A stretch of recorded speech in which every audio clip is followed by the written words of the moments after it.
Dante, gaano ba kalaki ang naranasang alon dyan sa Baseco at nananatili ba ang banta ng paghampas ng mga alon kaya hindi pa nakababalik ang mga residente?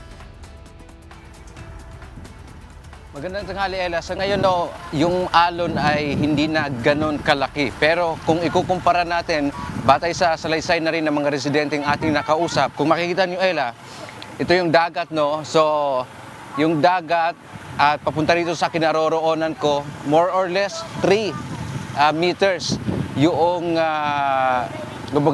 layo. So ibig sabihin talagang napakalalaki ng mga alon na naranasan dito kagabi, kung kaya't yung ating mga residente ay napilitan nga silang lumikas sa mga evacuation center. At yung nakita natin dito kanina, yung mga graba, pati yung mga buhangin, pati yung mga bangka rin ay mayroon ng mga nasira. At kaugnay nga dyan, bunsod noong high tide, malalaking alon at malakas na hangin kagabi. Ayon pa kay Manila Mayor Isko Moreno Dumagoso, 3 bahay yung na-wash out, partikular dito sa Baseco compound.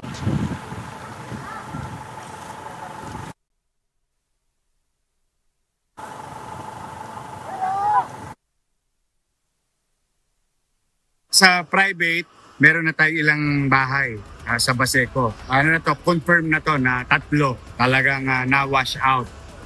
Generally, sa inland, more on debris from trees and other solid materials.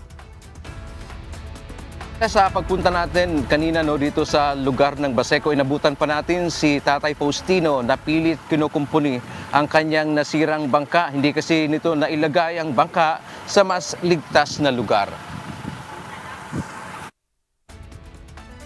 Bumigay yung talagaan mo sa pulkan, sira. May mga nakita rin tayong ibang mga bangka na nasira dahil din sa lakas ng alon. May mga tumaob pa habang nasa laot. Tambak din ng basura ang dala ng alon sa dalampasigan.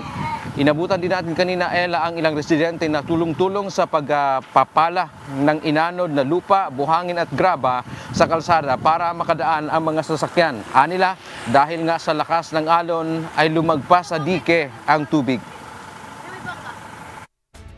Ihangin, alon, o dagat ba? Tumampas yung dagat eh. Dahil laking alon kagabi. Yung mga bato yan, abot sa bahay. Mahigit 10,000 individuals o 3,000 pamilya naman ang lumikas. Sila ay nanunuluyan ngayon sa 27 evacuation centers sa lungsod.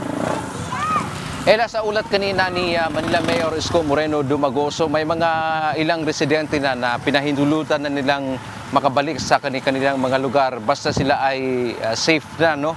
Partikular sa mga medyo malalayo naman sa coastal area yung kanilang mga lugar. At ayon pa kay Mayor Isko, generally dito sa lungsod ng Maynila, passable ang lahat ng mga pangunahing mga kalsada dahil nga sa batay sa ating observation, Ella, no, pabugso-bugso yung ulan dito. Tulad ngayon, medyo nakaranas tayo ng mainit na panahon, pero kanina talagang maya-maya bumubugso yung malakas na ulan kasama yung hangin.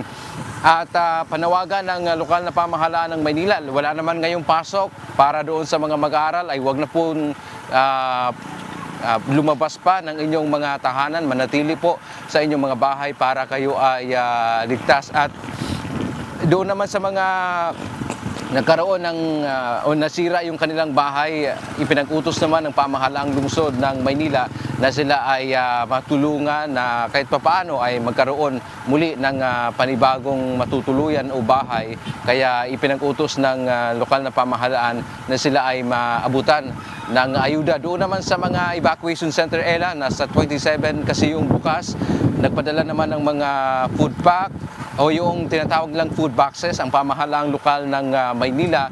Mayroon ding mga lugaw kahit papaano na ibinibigay doon sa ating mga kababayan na naapektuhan nitong bagyo dito sa lungsod ng Maynila. Yaman ang ating update. Balik sa iyo, Ella. Dante, isang katanungan lang, meron ba silang supply ng kuryente dyan?